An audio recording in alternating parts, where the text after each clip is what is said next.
옛날 옛적 태백산 지역은 신비로운 자연과 기이한 사건으로 유명한 곳이었습니다. 이곳에는 전설적인 존재들과 그저 평범하지 않은 인간들의 이야기로 가득 차 있었죠. 태백산 깊숙한 곳에 백호라는 이름의 젊은 사냥꾼이 살고 있었습니다. 백호는 그 지역 최고의 사냥꾼으로 그의 명성은 주변 모든 마을에 퍼져 있었습니다. 어느 날 백호는 사냥을 나갔다가 산 깊숙한 곳에서 길을 잃고 말았습니다. 그가 미로 같은 숲에서 헤매던 중 눈부시게 아름다운 인사슴을 발견했습니다. 사슴의 눈은 마치 별빛처럼 빛났으며 그 모습은 사냥꾼인 백호마저 감히 화를 겨눌 수 없을 정도로 신비로웠습니다. 백호는 그 사슴을 따라가다 아름다운 폭포가 있는 곳에 도착했습니다. 폭포 주변에는 각종 오색 빛깔의 꽃들이 만발해 있었고 공기는 상쾌한 물 비린내와 함께 아찔하도록 맑았습니다. 그곳에서 백호는 신비로운 노파를 만났습니다. 그녀의 이름은 백송이라고 하였고 백호가 태백산에서 길을 잃을 것을 예언하였으며 그를 기다리고 있었다고 전했습니다. 노파는 백호에게 흰 사슴은 인간의 눈에 띄지 않아야 할 신성한 존재들이며 이들을 만난 것 자체가 특별한 인연이라고 설명했습니다. 또한 그 긴 사슴은 이 산의 정령이 빚어낸 환영이며 태백산의 영혼과도 같은 존재라고 했습니다. 노파는 백호에게 엄청난 선택을 해야 할 시점이 왔다고 하며 그에게 두 가지의 길을 제시했습니다. 하나는 평범한 인간 세계로 돌아가 예전과 같은 삶을 사는 것이고 다른 하나는 태백산의 신비를 이해하고 보호하며 그 비밀을 전하지 않는 삶을 사는 것이었습니다. 백호는 고심 끝에 태백산의 비밀을 이해하고 보호하는 길을 택하였습니다. 백송은 그의 결정을 기쁘게 받아들이며 강력한 축복과 보호를 약속했습니다. 이후 백호는 태백산에서 사냥하지 않고 그곳의 신비로운 존재들을 좇으며 자연을 지키는 수호자가 되었습니다. 세월이 흐르면서 백호의 이야기는 전설이 되어 전해지기 시작했습니다. 사람들은 여전히 흰 사슴의 이야기를 전하며 태백산을 신성한 장소로 여기게 되었죠. 오늘날에도 태백산을 찾는 사람들은 그곳이 단순한 자연 속의 한 부분이 아닌 어떤 신비로운 기운과 이야기로 가득 차 있음을 느끼곤 합니다. 두 번째 이야기. 옛날 충주의 한적한 마을에 허름한 오두막에 살고 있는 할아버지가 있었다. 그 할아버지는 매일 아침 호수 근처를 산책하는 것을 좋아했다. 이 호수는 마을 사람들에게 신비로운 장소로 여겨졌으며 거기에 많은 전설이 전해져 내려왔다. 그중 가장 유명한 전설은 오래전 이 호수에 살던 용에 대한 이야기였다. 전설에 따르면 용은 선량한 마음을 가진 이들에게만 모습을 드러내고 소원을 하나 들어준다고 했다. 하루는 마을의 어린아이들이 할아버지를 따라 호숫가로 산책을 나섰다. 아이들은 호숫가에서 다정히 모여 이야기를 나누었다. 그중 한 아이가 할아버지에게 물었다. 할아버지, 정말 이 호수에 용이 살았나요? 할아버지는 미소를 지으며 이야기를 시작했다. 옛날 옛적에 이 호수 안에는 수룡이라는 이름을 가진 용이 살고 있었단다. 수룡은 이 마을에 사람이 어려운 상황에 처했을 때 나타나 도움을 주곤 했지. 하지만 어느 날 탐욕스러운 자들이 수룡의 비늘을 더 큰 부와 권력을 얻기 위해 빼앗으려 했단다. 슬프게도 이로 인해 수룡은 호수 깊은 곳으로 숨어버렸지. 아이는 그 이야기를 듣고 눈을 반짝였다. 할아버지, 그러면 우리가 수룡을 만날 수 있는 기회가 전혀 없는 건가요? 할아버지는 사려 깊게 답했다. 수룡은 아직도 자비로운 이를 기다리고 있을지 모른단다. 우리가 서로 아끼고 도움을 준다면 수룡이 다시 모습을 드러낼 거야. 그로부터 얼마 지나지 않아 마을에 대가뭄이 찾아들었다. 마을 사람들은 하나둘씩 힘을 합쳐 이 어려운 시간을 견뎌냈다. 그들은 함께 콩나물을 기르고 서로의 남은 음식을 함께 나누곤 했다. 어느 날 밤 하늘엔 별이 유난히 밝게 빛나고 있었다.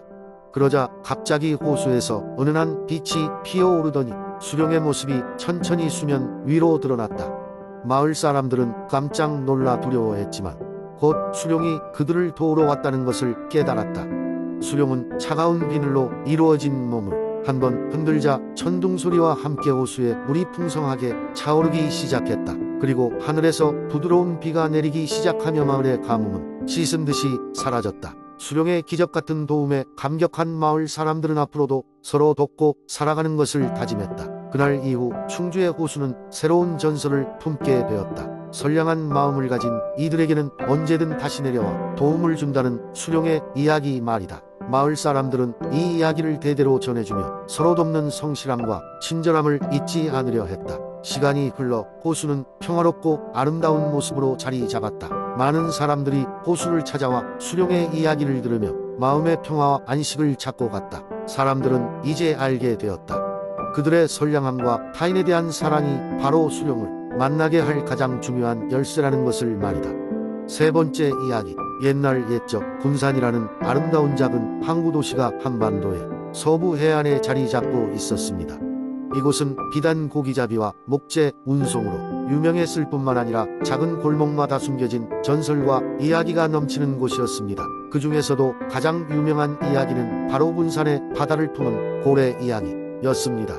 긴긴 세월 전 군산의 바다에는 크고 우람한 고래 한 마리가 살고 있었습니다. 이 고래는 매년 겨울이 되면 멀리 남쪽에서부터 돌아와 군산 앞바다를 찾아왔습니다. 마을 사람들은 이 고래가 돌아오는 것을 보며 그들의 삶과 자연의 흐름에 조화로운 것이 무엇인지를 깨달으며 감사의 마음을 표했습니다.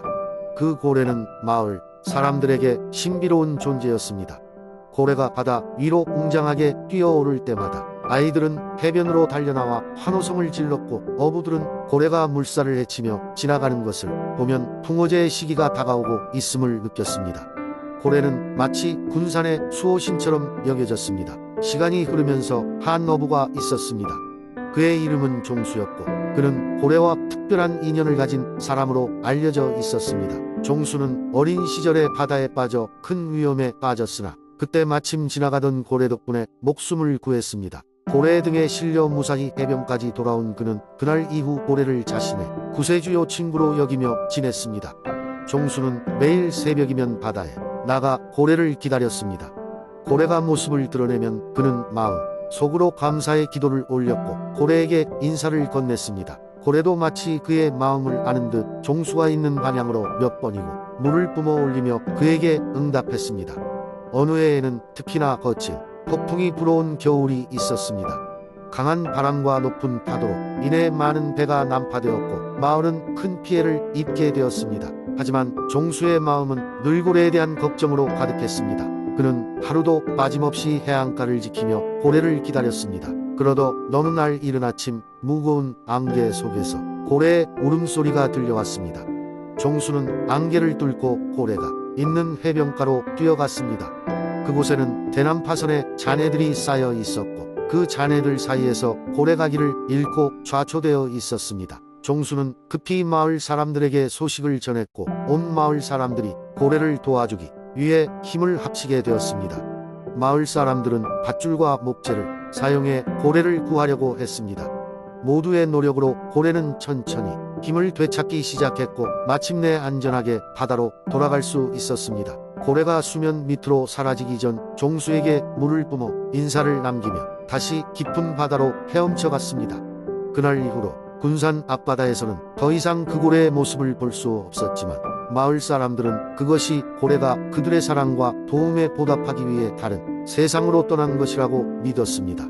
종수는 바다를 떠다니는 물결과 출렁이는 파도를 볼 때마다 고래를 떠올리며 미소 지었습니다. 군산의 주민들에게 이 이야기는 자연과 인간이 서로 협력하며 살아가는 법을 일깨워주는 소중한 교훈으로 남았습니다. 고래의 전설은 세대를 거쳐 전해져 내려가고 있으며 그들은 지금도 매년 겨울이면 해변가에 모여 고래의 귀환을 기다리는 전통을 이어가고 있습니다. 네 번째 이야기. 옛날 옛적 한국의 아름다운 영주 지역에는 신비로운 힘을 지닌 달빛 호수가 있었다. 이 호수는 아무리 깊은 밤에도 달빛처럼 은은한 빛을 발하며 호수 주변에 사는 사람들에게 평화와 번영을 가져다 주었다. 그곳에는 수호자라고 불리는 신비로운 존재가 살고 있었다. 사람들은 그의 모습을 본 적은 없었지만 오래된 전설에 따르면 그는 호수를 지키고 위기가 닥치면 마을 사람들을 보호한다고 전해졌다. 영주에는 작은 산골 마을이 있었다. 이 마을의 중심에는 매년 가을마다 열리는 달빛 축제가 있었다. 마을 사람들은 달빛 호수에 대한 감사와 수호자에게 경의를 표하기 위해 호숫가에서 노래를 부르고 춤을 추었다. 그리고 전설에 따르면 이 축제 도중 특정한 조건이 맞으면 수호자가 모습을 드러낸다고 했다. 어느 해 아버지를 여인 소녀 은서가 있었다. 은서는 달빛 축제 준비로 분주한 마을 분위기 속에서도 슬픔을 감추지 못했다. 고요한 밤마다 달빛 호숫가에 앉아 깊은 한숨을 내쉬곤 했다. 그러도 어느 날 밤 은서는 호수에서 반짝이는 그림자를 발견했다. 그것은 그녀가 한 번도 본 적 없는 마치 빛으로 이루어진 존재였다. 그날 이후 은서는 밤마다 그 존재와 만나게 되었다. 존재는 은서에게 많은 것들을 알려주기 시작했다.